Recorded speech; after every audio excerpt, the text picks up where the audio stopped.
Welcome to Story Tales. Please like this video and subscribe to Story Tales. I hope you enjoy the story. Let's begin. The garage door rumbled shut behind Ronan Keane's truck. He sat for a moment, breathing in the familiar scent of motor oil and metal that clung to his clothes after a long day at the shop. Tessa would be home from kindergarten by now. The thought of his daughter's smile pulled him from the driver's seat. Ronan moved with the deliberate precision that defined him, each step measured, each movement economical. Old habits from his Marine days. He unlocked the side door and stepped into the kitchen. "Tessa," he called out, and no answer. The house felt wrong. Too quiet, too still. Ronan's senses heightened instantly, the tactical awareness that had kept him alive overseas, now scanning for threats in his own home. "Daddy!" The small voice came from the living room. Relief washed over him as he rounded the corner and found Tessa sitting cross-legged on the carpet, crayon in hand, hunched over a drawing. But the relief evaporated when he saw her face. Her eyes were wide, her small mouth pulled into a tight line. "Hey, kiddo." Ronan knelt beside her, one hand gently touching her shoulder. "Everything okay?" Tessa glanced toward the hallway, then back to her father. She leaned in close, her voice dropping to a whisper. "Mommy said I must never tell you what's in the wall." Ronan kept his expression neutral despite the alarm bells clanging in his head. "What wall, sweetheart?" Tessa pointed a small finger toward the wooden panel behind the couch, a decorative piece from the previous owners that Laurel had insisted on keeping during their renovation. "She put something there when you were at work." Tessa's voice trembled. "She said it was our special secret." Ronan stood, ruffling Tessa's hair. "It's okay. You didn't do anything wrong." He moved the couch aside, examining the panel. It looked undisturbed, but Ronan noticed the screws were slightly misaligned. He retrieved a screwdriver from the kitchen drawer and carefully removed the panel. Inside the wall cavity, nestled among the insulation, sat a small black camera. Ronan recognized the type high definition, motion-activated with remote viewing capabilities. He touched it lightly. Still warm. The camera was positioned to capture his favorite armchair where he sat every evening to read or work, where he and Tessa often reviewed her schoolwork, where he paid bills, reviewed bank statements, made phone calls. "Daddy," Tessa asked, her voice small. "Are you mad?" Ronan turned to his daughter, schooling his features into a calm mask despite the rage simmering beneath. "No, baby. Not at you. Never at you." He replaced the panel carefully, leaving the camera undisturbed. Then he pulled Tessa into a hug. "Where's Mommy now?" She said she had to go to the store. "She told me to stay inside and not answer the door." Ronan nodded, his mind already calculating. "How about we make some dinner? Grilled cheese okay?" Tessa nodded enthusiastically, the tension in her small shoulders easing slightly. As she followed him to the kitchen, Ronan's thoughts raced. He wouldn't confront Laurel. Not yet. The camera meant surveillance, and surveillance meant she was watching him for a reason. The sound of a car pulling into the driveway made them both look up. Laurel was home. "Remember, this is our secret for now, okay?" Ronan whispered to Tessa, who nodded solemnly. The front door opened. "Hello, my loves." Laurel's voice rang through the house, bright, cheerful, utterly false. Ronan placed the sandwiches on plates and met his wife's eyes as she entered the kitchen. She was beautiful. She'd always been beautiful with her honey blonde hair and wide green eyes. But now he saw the calculation behind that beauty, the subtle tension in her smile. "How was your day?" he asked, his voice betraying nothing of his discovery. Laurel set down her shopping bags and kissed Tessa on the top of her head. "Oh, the usual HR disasters." She laughed, the sound practiced and hollow. "Everyone wants something, don't they always?" Ronan replied, watching as she opened the refrigerator, her back to him. He wondered how long she'd been watching him, how long she'd been lying, and why. Vince Delgado's basement office smelled of cigarettes and coffee. Computer monitors cast a blue glow over his face as he examined the small camera Ronan had removed from the wall. Standard surveillance. Nothing special, Vince muttered, turning it over in his hands. But this model uploads to a cloud server. "Give me a few hours." Ronan nodded, leaning against the cluttered desk. Vince had been his friend since childhood, the brother he never had. They'd opened Keen Precision together after Ronan's discharge, with Vince handling the technological side of the business while Ronan managed the mechanical. "You think she's cheating?" Vince asked bluntly. "Maybe." Ronan crossed his arms. "But why monitor me? Why not just leave?" Vince tapped his keyboard, eyes scanning code. "Could be custody, building a case. That doesn't feel right." Ronan shook his head. "Tessa said something else. About a camping trip. The one you're planning next month." "Yeah, maybe she's planning to split while you're gone," Vince suggested, but his tone suggested he didn't believe it either. "I need you to dig deeper," Ronan said. "Bank accounts, phone records, everything." Vince's fingers paused over the keyboard. "You sure about this, man? Once we start, I'm sure." While Vince worked his magic on the camera, Ronan drove through the neighborhood. The suburban quiet felt oppressive now, each manicured lawn potentially hiding its own secrets. He parked across from Mrs. Hernandez's house, the retired teacher who watched everything from her front window. She opened the door before he reached the porch. "Ronan, what a surprise."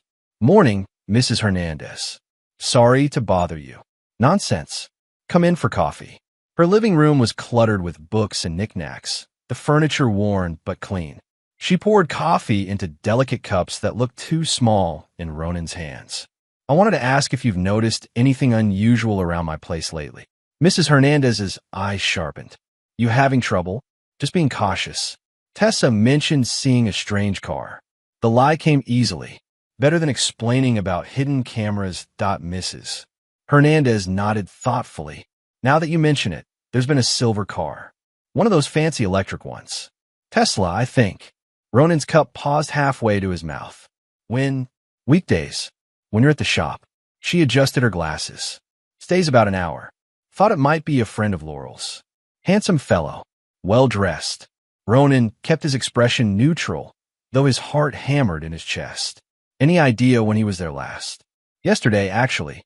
Mrs. Hernandez frowned. "Is everything all right, Ronan?" "Everything's fine," he lied. "Just being thorough." When his phone buzzed, Ronan excused himself and stepped onto the porch. "Found something," Vince said without preamble. The footage backs up to a private cloud server. Encrypted but not well enough. Got an email associated with the account.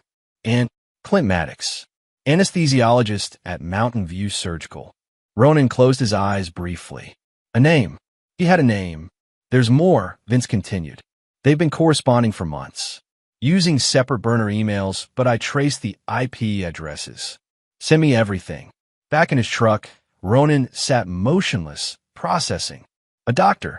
A Tesla. Well-dressed. His wife and this man had been watching him, planning something. But what? The answer came that evening, after Laurel had gone to bed. Ronan sat with Tessa, helping her with a new drawing. She'd been unusually quiet at dinner, pushing food around her plate, while Laurel chatted about work. "What are you drawing, sweetheart?" he asked. Tessa's small hands moved carefully over the paper. "Mommy and the man." Ronan's blood ran cold. "What man?" Tessa looked up at him, her eyes solemn. "The man who visits when you're not home. He has shiny shoes." On the paper, two stick figures stood together. The taller one held something in his hand, something long and pointed. "What's it he's holding?" Ronan asked, keeping his voice casual. "A knife. For cutting." Tessa continued coloring. "They said you'd be gone by the camping trip." Ronan stared at the drawing, his daughter's innocent words crashing through him like a physical blow. The camera. The secret meetings. The camping trip. They were planning to kill him. Over the next week, Ronan moved through his life like a ghost, performing the routines of husband and father while waging a silent war. He installed his own surveillance, tiny cameras and light fixtures, a GPS tracker on Laurel's car, monitoring software on their home network. He took samples of their food before eating, checked the locks twice each night, and never turned his back on his wife that ate the garage. He converted the small office into a command center. Vince set up monitors showing feeds from Ronan's house, while they compiled evidence on a bulletin board: photos, receipts, transcripts of conversations.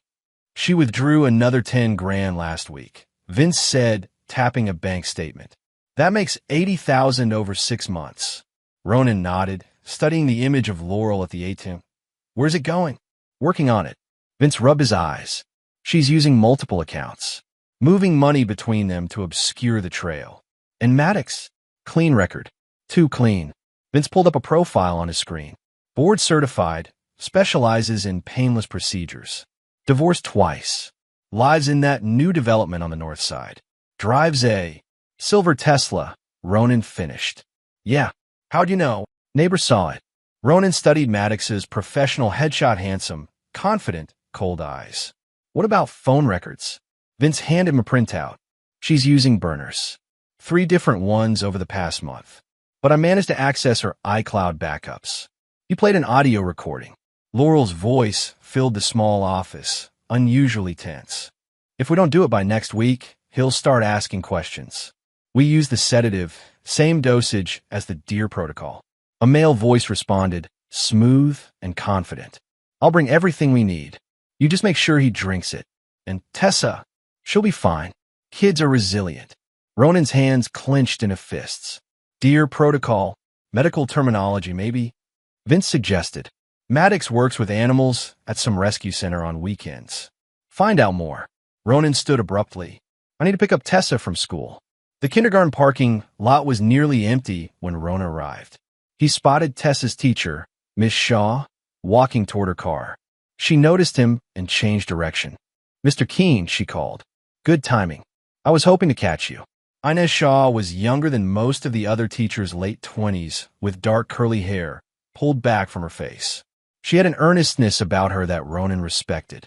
Is Tessa okay? He asked. She's fine. She's with the after-school group. Miss Shaw glanced toward the playground. But I want to talk to you about some of her recent drawings. She pulled a folder from her bag and opened it to reveal several papers covered in Tessa's distinctive artwork. Children process emotions through art. It helps them express things they might not have words for. Ronan looked at the drawings, more images of the man with the knife, a house with dark shadows, stick figures with sad faces. Has there been tension at home? Miss Shaw asked carefully. My wife and I are going through some things, Ronan answered, which wasn't exactly a-l-i-n-s. Shaw nodded, accepting this. Tessa mentioned her mother has been picking her up early some days. Taking her to meet Mom's friend. Ronan's jaw tightened. How often? Twice this week. She hesitated. I noticed a friend waiting in a silver car. I wouldn't normally mention it, but Tessa seemed afraid of him. Miss Shaw met his eyes directly. And he wasn't on your approved pickup list. Ronan took a slow breath. I appreciate you telling me this. Mr. Keene, she touched his arm lightly. If you need help, there are resources. We'll be fine. He interrupted, more sharply than intended. Then, softening his tone, thank you for looking out for Tessa. As he walked toward the playground, Ronan's phone buzzed with a text from Vince. Found property records. Call me. Tessa's face lit up when she saw him. She ran across the wood chips, backpack bouncing. Daddy, you came early. He swept her up, breathing in the scent of crayons and apple juice. Thought we could have some daddy-daughter time. How's that sound? Her small arms tightened around his neck. Can we get ice cream? Absolutely. Over rainbow sprinkles and chocolate sauce. Ronan watched his daughter carefully. Tessa, has Mommy been taking you to meet her friends sometimes? Tessa looked down at her ice cream. We're not supposed to talk about him. I know, but it's okay to tell me. She nodded slowly. He has a big house with a pool. Mommy says we might live there someday. What do you think about that? I don't want to. Her lower lip trembled. He smiles funny, not with his eyes. Ronan reached across the table, gently squeezing her hand. You won't have to, sweetheart. I promise. That night, after Tessa was asleep, Ronan sat in his workshop in the garage. The call with Vince had confirmed his suspicions Laurel and Maddox had purchased property together, a remote cabin near Cripple Creek, using shell companies to hide their identities. They'd been planning this for months. He was examining the deed when headlights swept across the driveway. An unfamiliar car parked at the curb, a rental, based on the sticker in the window. A woman emerged, her silhouette achingly familiar despite the years. Juno Keene. Ronan stepped onto the driveway, watching his mother approach. She'd aged well, still elegant at 64. Her silver hair cut in a sharp bob, her posture military straight. She stopped a few feet away, uncertainty crossing her face. "Hello, Ronan. Why are you here?" he asked, his voice flat. "May I come in?" When he didn't respond, she sighed. "Please, it's important." He led her to the kitchen, where they sat across from each other at the table. 26 years since she'd walked out. 26 years of silence. "You look well," she said. "Cut the small talk." Ronan crossed his arms. "What do you want?" Juno's expression hardened into something more familiar, the strategic mind that had always calculated 3 moves ahead. "I heard something concerning. About Clint Maddox." Ronan kept his face impassive. "Who? Don't play dumb, Ronan. It doesn't suit you." She leaned forward. "He's being investigated for misuse of sedatives at his clinic. Controlled substances missing from inventory. And this concerns me how? Because he's been seen with your wife." Juno held his gaze. "And I know that look in your eyes. It's the same one your father had before he went to prison." The mention of his father struck like a hammer blow. Frank Keene had spent 5 years behind bars for nearly beating a man to death, his mother's lover. The reason she'd left. "My marriage is none of your business," Ronan said coldly. "Listen to me." Juno's voice took on an urgency he hadn't heard before. "Whatever you're planning, don't. There are better ways. Like running away." The bitterness escaped before he could stop it. Juno flinched. "I deserve that. But I'm trying to prevent you from making the same mistakes." "Why now? After all these years?" She looked down at her hands, the first sign of vulnerability. "I have contacts in medical licensing. When Maddox's name came up linked to missing drugs, I did some digging. Found out about the property in Cripple Creek." She met his eyes again. "And the life insurance policy." Ronan went still. "What policy?" $500,000. "On your life." Juno pulled a folder from her bag, sliding it across the table. "Taken out 3 months ago. Your signature's on it, but I doubt you signed it." Ronan opened the folder. There was his name, his forged signature, Laurel as the sole beneficiary. Payable upon accidental death. "She's been planning this for a while," Juno said quietly. "And Ronan, she's not acting alone." "I know." He closed the folder. "Why do you care?" "Because you're my son." Her voice broke slightly. "And because I know what happens when revenge becomes your purpose. It destroyed your father. I won't let it destroy you too." Ronan stood, ending the conversation. "It's late. You should go. At least think about what I've said." Juno rose, leaving a business card on the table. "My number, if you need me." After she left, Ronan returned to the garage, adding the insurance policy to his growing collection of evidence. His mother's words echoed in his mind, but he pushed them aside. This wasn't about revenge. This was about protection for himself and for Tessa. The next morning, Vince arrived with more news. Got into Maddox's medical records. The Deer Protocol is a sedative cocktail used for large mammals. Fast-acting, leaves the system quickly. Untraceable. Ronan asked. "Not if you know what to look for." Vince handed him a small device. "I modified this to detect the compounds. Run it over food or drinks before consuming." Ronan pocketed the device. "What about the cabin?" "Remote. No neighbors for at least a mile." Vince pulled up satellite images. One wrote in. "Cell service is spotty. Perfect place to stage an accident." Ronan nodded slowly, a plan forming. "I need you to get me inside. Cameras, audio, the works. Breaking and entering now." Vince raised an eyebrow. "That's a felony. So is attempted murder." Ronan's voice was steel. "Can you do it?" "You know I can. But are you sure this is the play? We could go to the police with what we have. And say what? That my wife is talking about sedatives with her doctor boyfriend? That I found a camera?" Ronan shook his head. "We need them to make a move. To commit." Vince looked troubled. "This is dangerous territory, man. I've been in dangerous territory before." Ronan checked his watch. "I need to meet with Tessa's teacher. Set things up at the cabin and call me when it's done." Miss Shaw Inez was waiting for him in her classroom. The children were at recess, giving them privacy to talk. "Thank you for coming," she said, offering him coffee from a thermos. "I've been worried about Tessa. Has something else happened?" Ronan asked, declining the coffee. "She made this yesterday." Inez handed him a drawing of a house near water, stick figures inside. "She said it's where mommy's taking her after you're gone." Ronan studied the crude depiction of the cabin. Did she say anything else? That her mother has been practicing. Inez hesitated. Practicing what, I don't know. But she seemed frightened. I appreciate you watching out for her. Ronan's voice softened. Not many would get involved.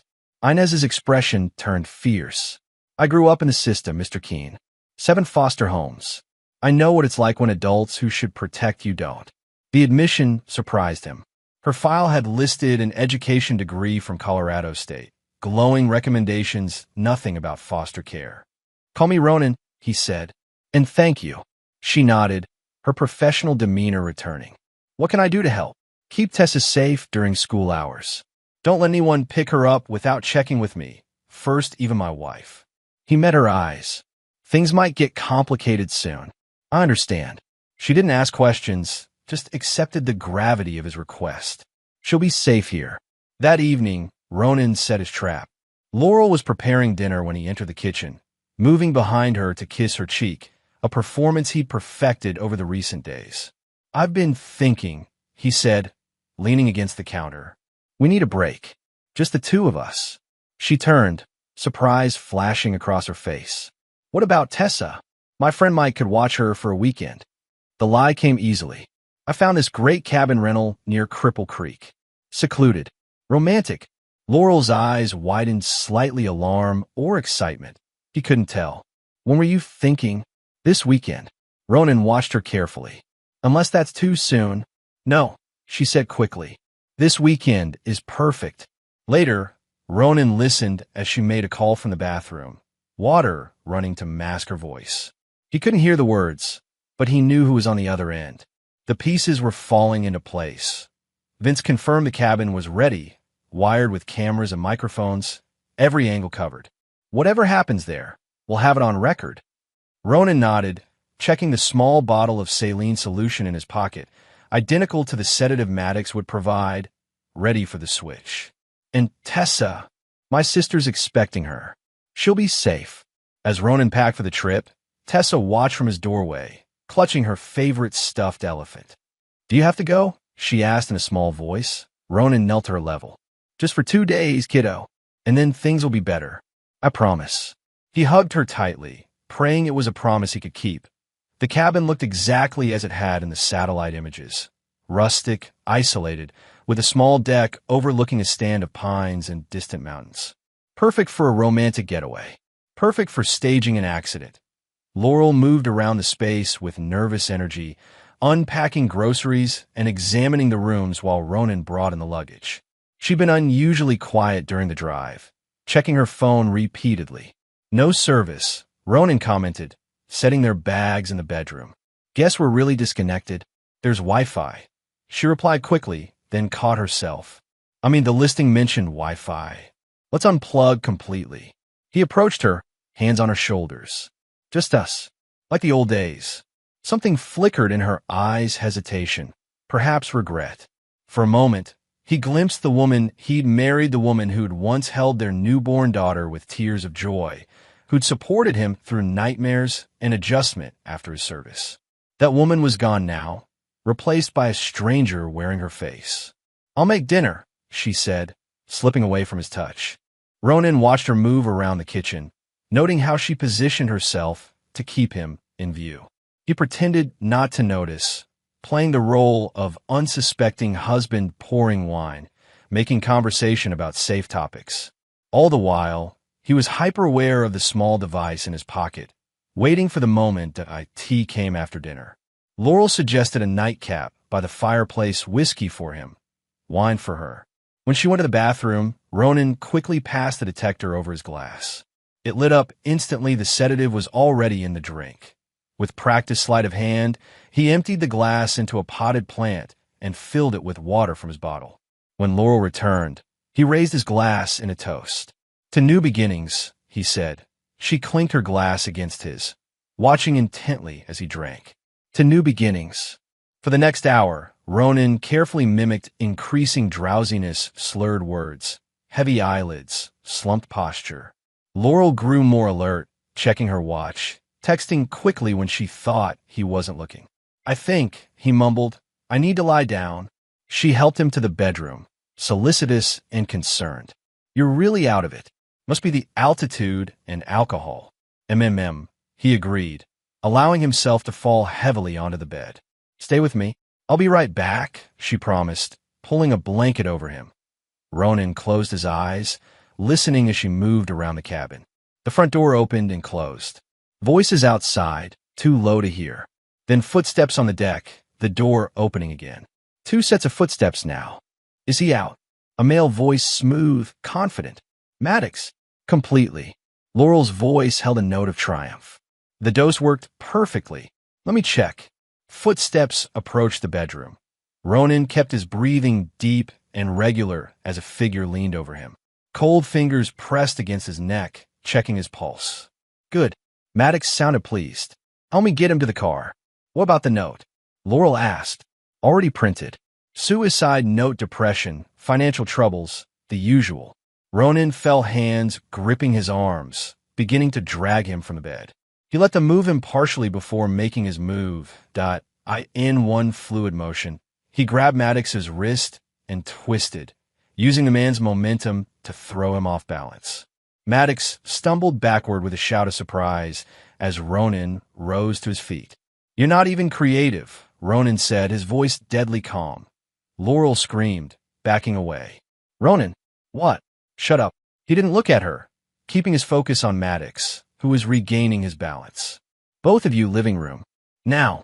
Maddox's hand moved toward his pocket.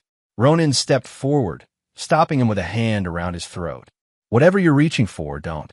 He applied just enough pressure to make breathing difficult. Move.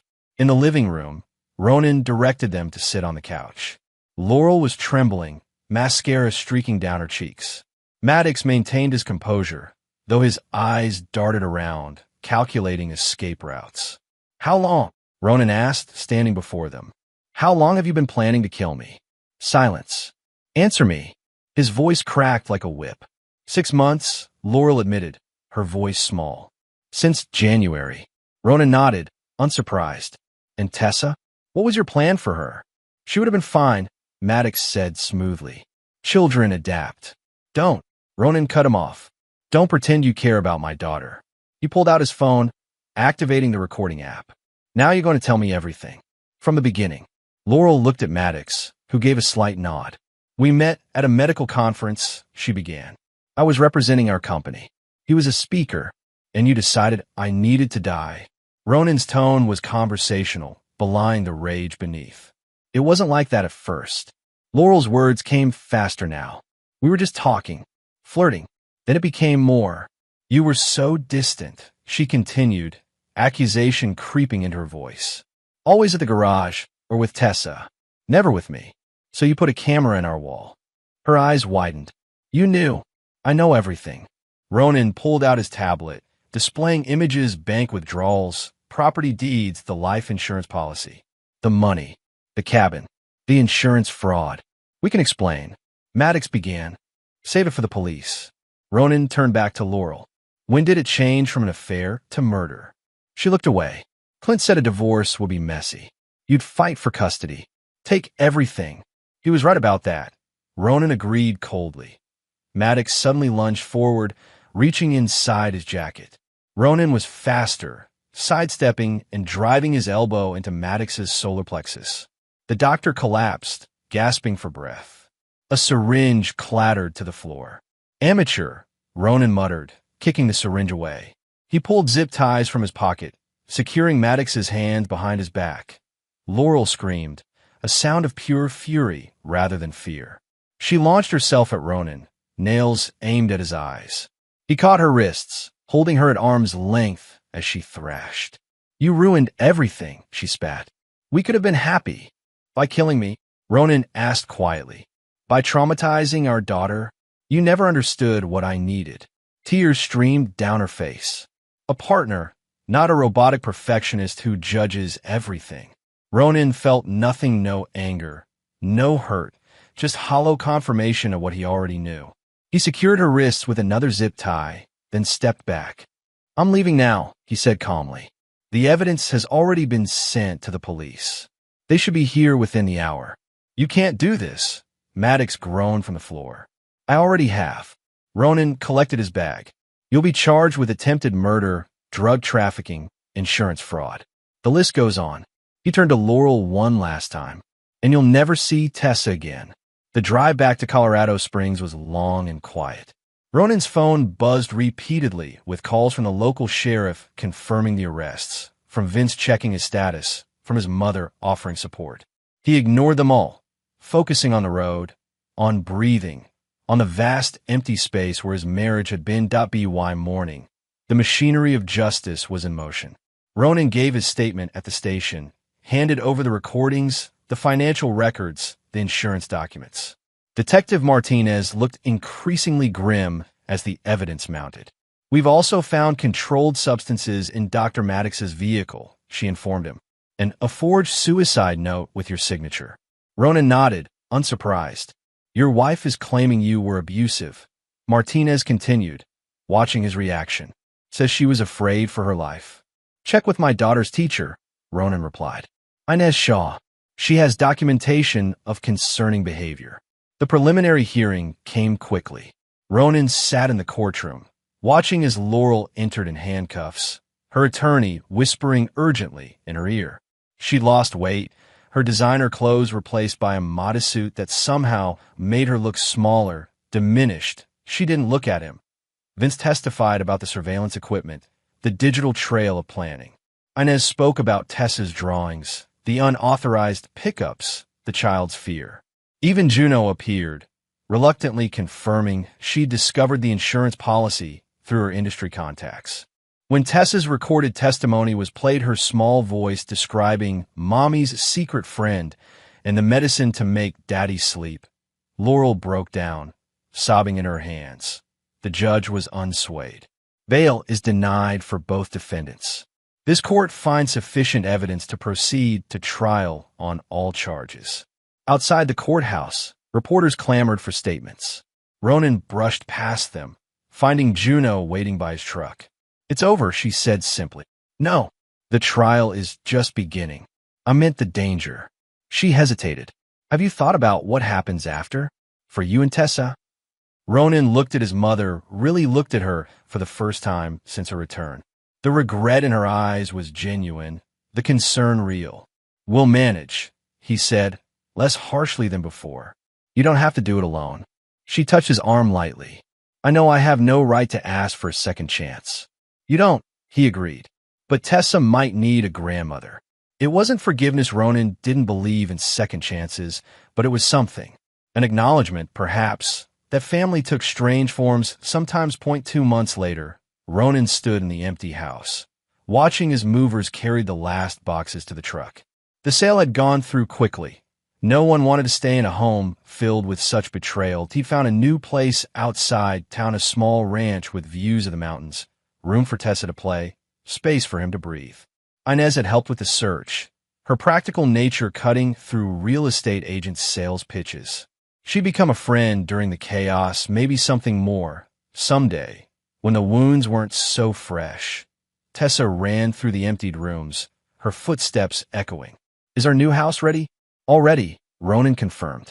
Your room has that mural you wanted. The phoenix. Her eyes lit up, rising from the fire. He knelt to her level. Time to say goodbye to this house. She looked around thoughtfully, then slipped her small hand into his. I'm not sad, Daddy. No, this was the quiet house. She said it matter-of-factly. I like houses with talking better. Out of the mouths of babes. Ronan realized she was right. This place had been full of silence, of secrets, of things unsaid. The new house will be different. Honest. Opened at AS, they stepped onto the porch for the last time. Tessa looked up at him with solemn eyes. Are the bad guys gone, Daddy? Ronan knelt, looking her in the eyes. No, they just met someone worse. Someone who would do anything to protect what mattered. Someone who knew that family wasn't just blood, but choice. Someone who had learned, finally, to recognize the shadows in the suburbs and the quiet dangers of ordinary life. He took his daughter's hand, and together they walked toward the future, leaving the quiet house behind.